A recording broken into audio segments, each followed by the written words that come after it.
بسم اللہ الرحمن الرحیم۔ السلام علیکم دوستوں، امید ہے آپ سب خیریت سے ہوں گے۔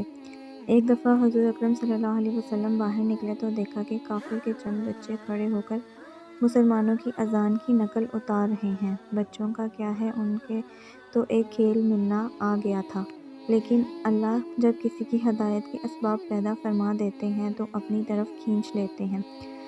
دیکھیں ان کی ہدایت کا کیا سامان ہو رہا تھا کہ نقل اتارتے ہوئے حضور صلی اللہ علیہ وسلم نے دیکھ لیا۔ بچے تو اور بھی بہت تھے، مگر حضور صلی اللہ علیہ وسلم نے ان کو طلب فرمایا اور ارشاد فرمایا، کیسے اذان دے رہے تھے، ذرا سناؤ۔ انہوں نے اذان شروع کی، اللہ اکبر تو بلند آواز کے ساتھ 4 بار کہہ دیا، اس لیے کہ اللہ تعالیٰ کی کربتوں کے قائل تو کافر بھی تھے، لیکن اس کے بعد جب شہادت کی باری آئی تو تحریت رسول کی شہادت، اب یہ ڈر گئے کہ یہ کلمات کیسے ادا کروں، کہیں عزیز و اقار نے دیکھ لیا یا سن لیا تو پٹائی ہو جائے گی۔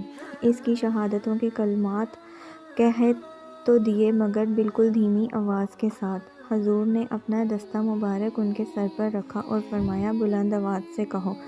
بس حضور کا ہاتھ مبارک رکھنا تھا کہ ایمان کی دولت سے مارا مار ہو گئے اور بلند آواز کے ساتھ یہ کلمات پھر دہرائے۔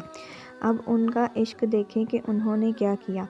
ایک تو یہ کہ اگرچہ اذان کی حقیقت یہ ہے کہ اشہد ان لا الہ الا اللہ اشہد ان محمدر رسول اللہ 2 بار کہا جائے اور شروع ہی سے بلند آواز سے کہا جائے، مگر انہوں نے یہ سوچا کہ میرے محبوب کے ساتھ میرا یہ معاملہ ہوا تھا کہ پہلے یہ کلمات آہستہ آواز سے کہے تھے، پھر بلند آواز سے دہرائے۔ بس عمر بھر یہی معمول جاری رکھا، جب بھی اذان دیتے پہلے شہادتیں دبی آواز سے، پھر بلند آواز سے۔